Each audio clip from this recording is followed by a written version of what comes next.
in the green trunks for ISG, it is going to be himself, Capuch. Capuch? It's not Capuch because there's no double O. It's got to be Capuch, man. We figured this out on day one. And of course, down here at the bottom right side of the map, representing clarity, it is going to be the Zerg down 1-2. It is Killer. So, welcome in, guys. If you guys want to follow me on Twitter, as always, I keep reminding, feel free to follow me at EmpireTVCHL. We are almost actually finished up, potentially. Now, potentially, I say that, why? Because Kaposh is leading 2-1, and if he this best of 5, which he's only one game away from, this will be another best of 3 will be forced, of course. Why, you ask? Because, again, Kapoch, Killer still hasn't lost a series yet. Yeah, Killer still has yet to lose a series in this Invitational, so of course he's still got that double elimination that he could cash in on. But that would be just so painful again. More and more PVCs, and that's brutal because already, how many games have they played with each other? This is game number 4 of this series. Prior to, they played 6 times, so this is their 10th time playing with each other throughout the past 2 days, so that's a little bit crazy to think about, man. That's just a little bit crazy to think about overall. Yeah. Well, starting off, I mean, Killer is going to be going for a quick hatch. Again, nothing really to contest it. And it's kind of funny because, did he get a drone scout? No, he didn't. Okay, and it's kind of funny because the pylon got placed on the back. Typically, that means he's going to place the forge all the way back over here, just defensively in case, you know, a quick link counter does come. And usually this is that one of those maps, and any type of map with 2 base and shorter distances, that's always a little bit of a vulnerability. I mean, we saw Cats do it, we've seen Killer do it, we've seen Reason do it even himself. So nothing too crazy. Now, Killer not going completely crazy. He's just going to go 15 hatch and then 15 pool, or I mean 16 pool, I apologize, and then he's going to grab his 3rd hatch, wants to make sure he's not actually too vulnerable, you know. As Killer does coming up here, he's got to be a little bit worried, only just seeing that pylon, what does that mean? And then of course he sees the Nexus, that will make him feel at least a tiny bit better. Once in a while, I don't know if you guys play on like ladder and stuff like that random, because I mean that's kind of how I do to work my Zerg and Protoss once in a while. But it's funny when I play random and I'm playing it like as a Zerg, I'm just like, and I know I'm going up against a Protoss, I'm like, I gotta get to 3 hatch, I gotta get to 3 hatch. So I forget to drone scout and I'm just Overlord scouting, and then I get my Overlord over there as I'm taking my 3rd hatch and I see no forge, no fast expand, no Nexus. I'm like, crap. Of course I look at, I somehow get into his base, I take a look, of course 4-gate coming, I'm just like, how brutal. That face palm right there on my end of the deal. Absolutely brutal. So fortunately, I mean, Killer doesn't have to worry about anything like that, and even if a 4-gate came, I would probably be confident in Killer's ability to hold as well. Now, there it is, it's found. Okay, I'm like, the pylon is placed, and he canceled that just in time because you don't want to invest into pylon and cannons if you know you're not actually going to have any opportunity to do realistic damage. You might want to you could tease yourself technically by saying, yeah, I could maybe produce those and attempt it, but at this point, it doesn't look like that's the case. Good job by Killer being on top of his scouting game, making sure checking behind the mineral patches and stuff like that.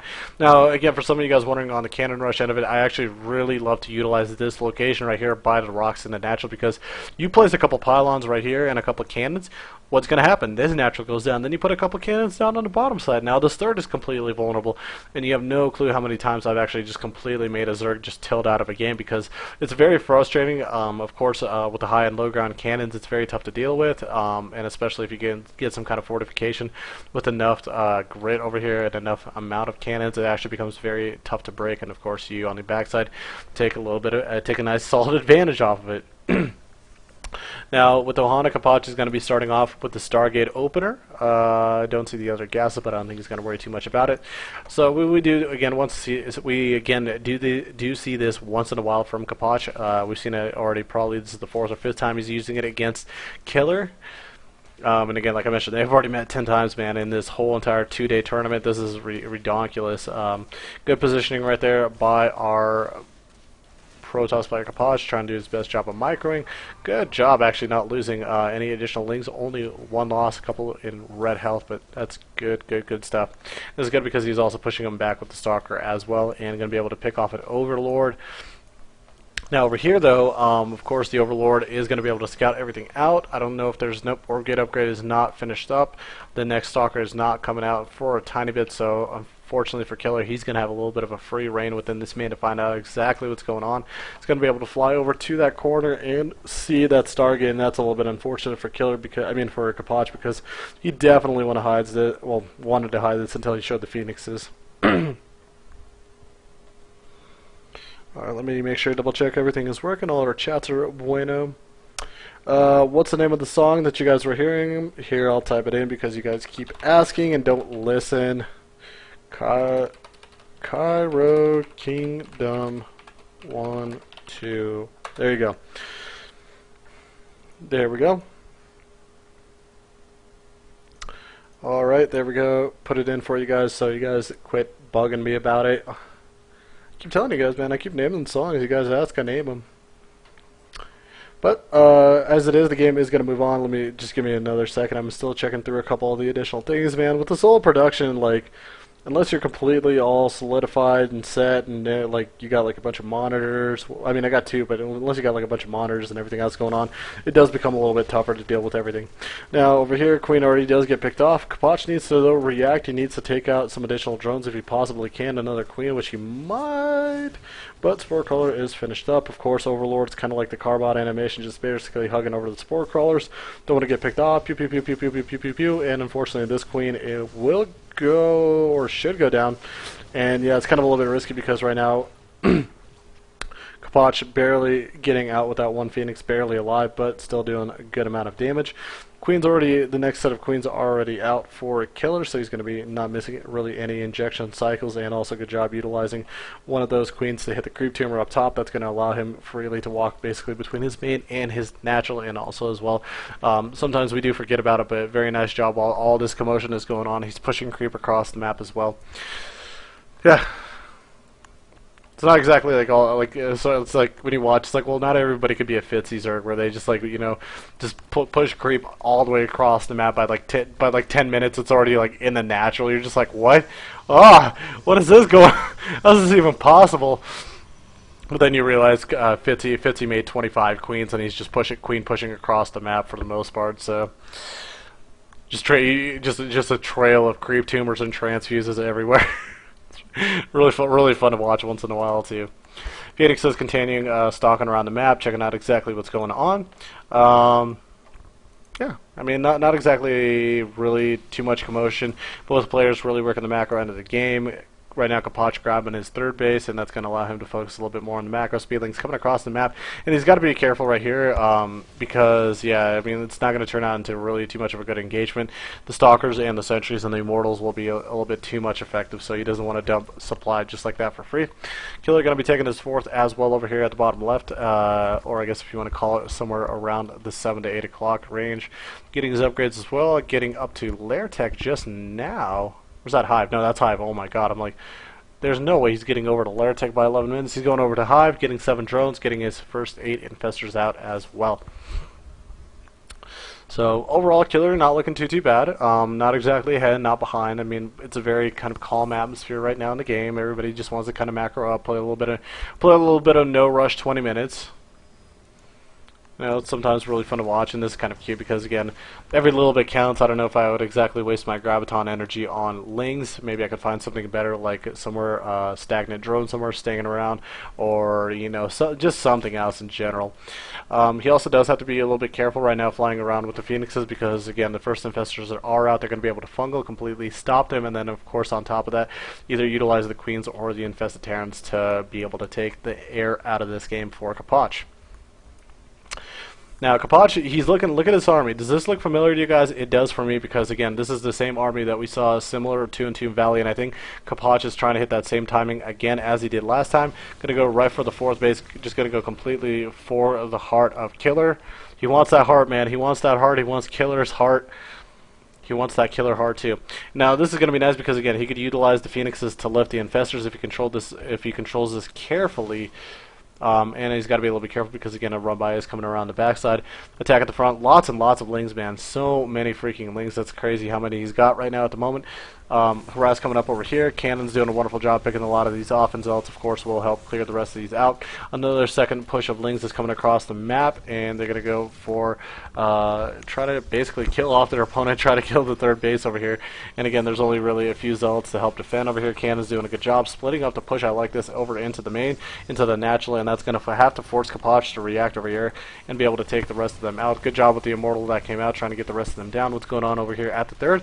Third, looks like the cannons are not going to be able to come up, but overall doing a pretty damn good job holding this off for the most part. I mean, kind of the trickier part is the whole APM and the multitasking. Has to get a lot of his probes back on the gas, has to micro against all of this that's going on. And I mean, Killer's doing a good job holding and wasting Kapach's time. And still continually sending some run-bys down to him. So just basically at this point, Killer biding his time, making sure he's not using a lot of his energy just yet, building his spine crawler walls, and basically turning it into the toughest engagement for Kapach that he could reasonably find. Now, the run-by is still continuing in, and I mean, it's kind of getting worse and worse. Doing a little bit more damage this time around as we take a look and see, down to 50 probes from the original close to 70 that he actually had. I think it was actually a high 60 if I took a look really quick. Then of course over here in the main, forcing a lot of these probes to get off the main mineral line. And again, what this does, guys, you guys are just like, but these are just lings, you know, he's wasting a few of them. Well, lings actually don't cost really that much. Now this is not good. Some of these roaches just getting caught in the middle. The lings don't cost that much, and what he's doing is not only is he killing the economy, but he's forcing them off the mineral lines, which is a lot of mining time. Consider it if you're a Protoss trying to warp in additional reinforcements and you have your economy just walking right in between mineral lines between your main, your third, and your natural. Not anybody's really mining consistently, and that's just going to take a complete chunk of you out of your economy that you got to consider.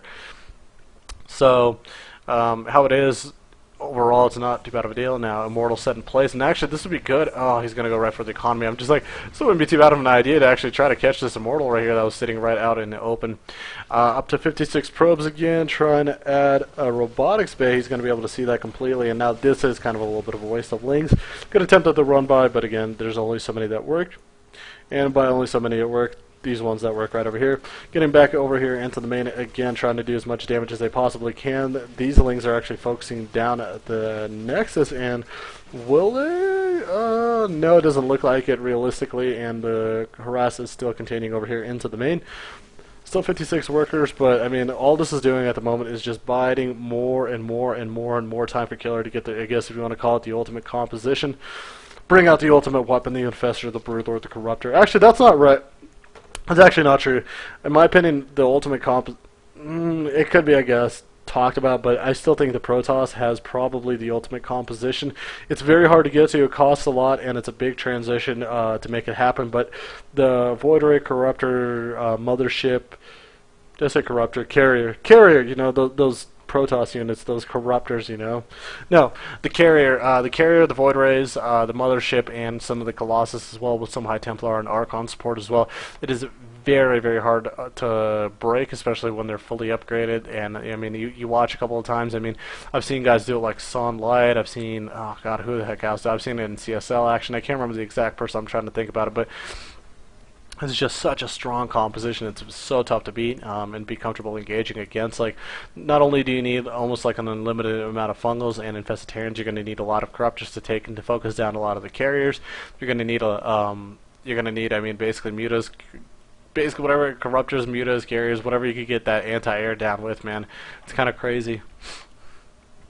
Probe coming over here towards the fourth, wanting to potentially maybe put a pylon up and set up a fourth base location, but that is not going to be the case. The Broodlords are already coming on down over here. This is Blink finished up. Yes, Blink is finished up, so that's going to be a little bit good for our guys. And will he try to blink forward and catch a lot of these Broodlords? No, he will not. He's going to let the links kind of sort of stream in slowly. His force fields are kind of being a little bit of a pain in the butt as well. Got to be careful. Now, good job utilizing the Phoenixes to lift these infestors and get them out of the game. I'm absolutely loving it. Good decision making right there by Kapach. Good control as well. Now, the infestitarians, even though they're not upgraded, there is quite a bit of them, so you got to overall consider the DPS. And you see all these Broodlords over here.